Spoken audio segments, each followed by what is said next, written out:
Praise the Lord. सभी विश्वासी भाई बहनों को प्रभु यीशु मसीह में जय मसीह की। बाइबल शिक्षा चैनल पर आप सभी का स्वागत है। हमारे इस चैनल को देखने के लिए आप चैनल को सब्सक्राइब करें और बेल आइकन के ऑल बटन को ज़रूर दबाएं, तभी आपको हमारे आने वाली हर वीडियो का नोटिफिकेशन मिलता रहेगा।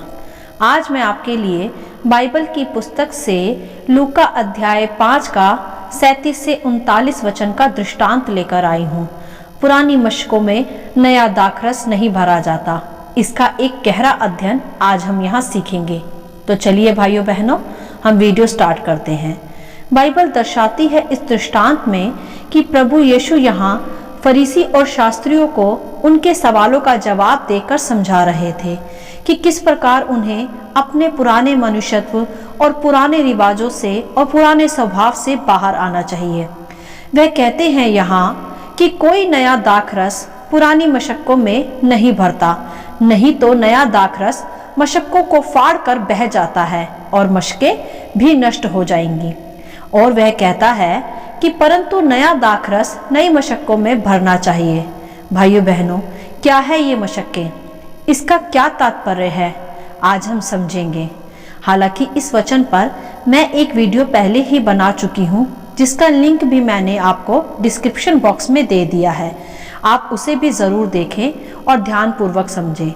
परंतु फिर भी मुझसे पवित्र आत्मा ने अगुवाई किया कि मैं आज इस वचन को फिर से आपके पास लेकर आऊं और कुछ परमेश्वर की गहरी बातों को आपके साथ शेयर करूं कि पुरानी मशक्कें क्या हैं। पुरानी मशक्कें हैं मेरे प्रियो, हमारा पुराना जीवन, पुराना स्वभाव, पुराना मनुष्यत्व, जिसे आज हम नए करें और नए करने की हमें आवश्यकता भी है, जिसके विषय आज प्रभु हमें सिखाते हैं कि हम पुराने चाल चलन व पुराने मनुष्यत्व से पूर्णतः मसीह को और उसके अभिषेक को प्राप्त नहीं कर सकते। उसके लिए हमारे जीवनों को नए होने की आवश्यकता है। जिस प्रकार मेरे प्रियो, नई दाखरस को जब हम पुरानी मशक्कों में भरते हैं तो वह फट जाती है। दाखरस के विषय मैं ज़्यादा तो नहीं जानती, पर इतना जानती हूँ कि दाखरस फूल जाती है और जब उन्हें पुरानी मशक्कों में भरा जाए तो वह फूलने लगती है और मशक्कें फट जाती हैं। उसकी फुलावट के कारण, उसके ज़्यादा तीखे होने के कारण। बिल्कुल इसी प्रकार मेरे प्रियो, मनुष्य की मनोवृत्ति भी होती है। जब तक हम अपने पुराने स्वभाव से, पुरानी चिंताओं से, पुराने विचारों से और पुराने रिवाजों से बाहर नहीं आते, तब तक हम मसीह में नए नहीं हो पाते, जिसके लिए प्रभु यीशु आया है। परमेश्वर के कार्यों को करने के लिए, उसकी योजनाओं को पूरा होने के लिए हमने उसे अपने भीतर स्थान ही नहीं दिया, उसे अपने भीतर रुकने व ठहरने ही नहीं दिया। तो फिर कैसे हम मसीह में नया जीवन, नई सृष्टि बन पाएंगे? मेरे प्रियो, परमेश्वर तो चाहता है कि वह हमारे भीतर कार्य करे, हमें नई योजनाओं में बढ़ाए, नए स्वभाव से हमें निखारे, अपनी नई वाचा की संतान हमें बनाए। परंतु हम खुद ही नया होना नहीं चाहते, तो फिर वह कैसे हमारे भीतर नया निखार लाए या हमारे जीवनों को नया करे? प्रभु यहाँ यह भी कहते हैं कि कोई मनुष्य पुराना दाखरस पीकर नया नहीं चाहता, क्योंकि वह कहता है कि पुराना ही अच्छा है। देखिए आप यहाँ खुद ही कि कैसा है मनुष्य का स्वभाव, जिसमें वह ढल चुका है और खुद को बदलना नहीं चाहता। वही संसारिक रिवाज, वही निराशाओं के साथ जीना, किसी ने यदि कुछ गलत बात कह दी तो उसी को थामे रहना और निरंतर उसी के बारे में सोचते रहना। वही पुरानी विचारधारा जो केवल मनुष्य को नाश की ओर ले जाती है और कुछ नहीं। मेरे प्रियो, जब परमेश्वर ने कहा कि तुम मसीह में नया जीवन, नई सृष्टि हो, तो हो, फिर पुराना क्या? पुरानी बातें बीत गई, सब कुछ नया हो गया। क्या यह वचन हमारे नए होने के लिए काफ़ी नहीं है? काफ़ी है मेरे प्रियो। परमेश्वर ने हमसे वायदा किया है कि वह हमें अपने वाचा के देश में ले जाएगा। बस हमें अपनी पुरानी निराशाओं से, पुरानी मनोवृत्ति से बाहर आने की आवश्यकता है तथा अपने जीवनों में नए होने की आवश्यकता है, जिससे परमेश्वर का वचन हमारे जीवनों में एक स्थान ले सके, वह बह ना जाए। जिस प्रकार नई दाखरस पुरानी मशक्कों से बह जाती है क्योंकि मशक्क़तें फट जाती हैं। जब हम मसीह के चाल चलन में अपना जीवन बिताते हैं या चलने की शुरुआत करते हैं तो हमें बहुत कुछ पिछला ऐसा होता है जिसे त्यागना होता है, जैसे हमारे विचार, हमारी रिवाज, हमारी प्रथाएं, हमारी संसारिक लालसाएं, क्रोध, ऐसा बहुत कुछ जिसे फिर कुछ लोग छोड़ना भी नहीं चाहते और फिर सोचते हैं कि प्रभु उनके जीवन में काम क्यों नहीं कर रहा या उन्हें पूर्णतः मसीह जीवन में आनंद क्यों नहीं आ रहा। उसका कारण वह मनुष्य खुद ही होता है, क्योंकि मेरे प्रियो, प्रभु तो हमें जीवन देने आया है। उसका वचन कहता है, मैं इसलिए आया ताकि तुम जीवन पाओ और बहुतायत का जीवन पाओ। वह आधा अधूरा नहीं देता, परंतु हम ही अपने पुराने चाल चलन से फिरना नहीं चाहते। इसीलिए परमेश्वर की आशीषें, उसका वचन हम में स्थिर नहीं रह पाता, बह जाता है। क्योंकि हमारे जीवन रूपी मशक्क़तें तो अभी पुरानी हैं, तो वे कैसे नई दाखरस को, उसकी प्योरिटी को सह पाएंगी? वो तो फिर फट ही जाएंगी। उसके लिए तो हमें नई मशक्क़तों की अर्थात मसीह में नए होने की आवश्यकता है। मेरे प्रियो, परमेश्वर आपसे बहुत प्रेम करता है।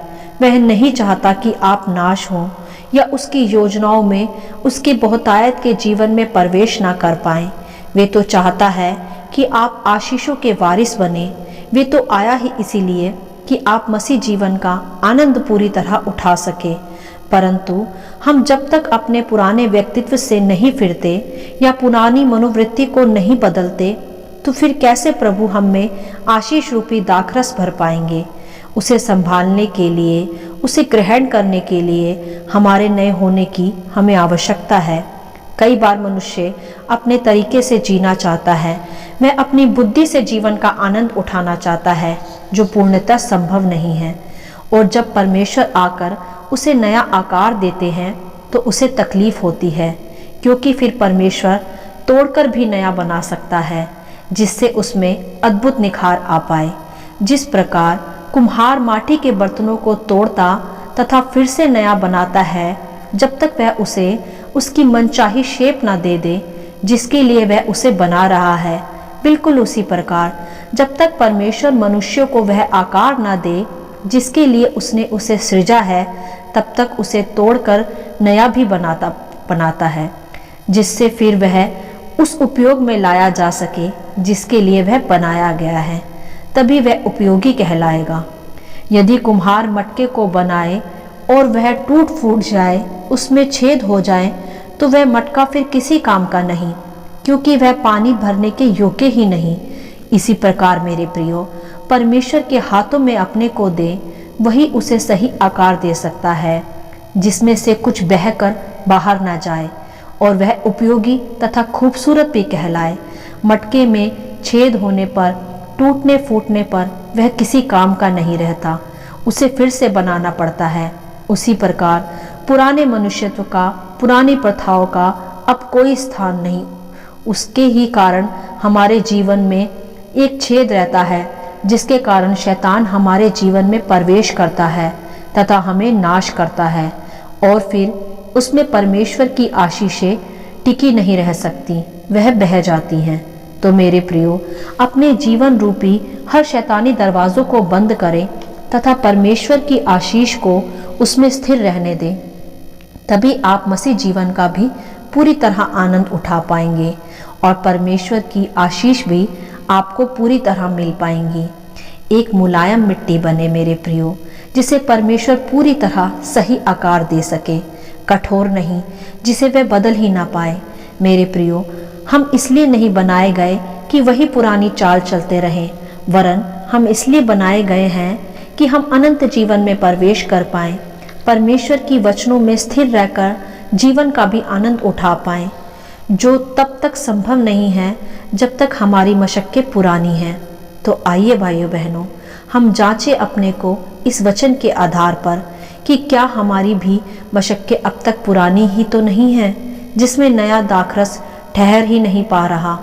और अगर ऐसा है तो आज ही से अपने नए होने की शुरुआत करें, अपनी मनोवृत्ति को बदलें, अपनी विचारधाराओं को मसीह के अनुसार नया करें। पुरानी निराशा, पुरानी चिंता, पुराना स्वभाव, पुरानी प्रथाएं, पुरानी लालसाएं सबको त्यागते हुए आगे बढ़े और एक नई चाल में, एक नए मनुष्यत्व में, एक नई वाचा में प्रवेश करें, जिसके लिए प्रभु आया और अब आपको बुलाता है। अब हम मसीह में नया जीवन है, नई सृष्टि है, पुरानी बातें बीत गईं, देखो सब नया हो गया। स्वीकारे इसे और ग्रहण करें और पुरानी दाखरस के लिए अपनी मशक्कों को अब नया करें तथा एक सिद्ध और फलवंत मसीह बने, जैसा परमेश्वर आपको बनाना चाहता है।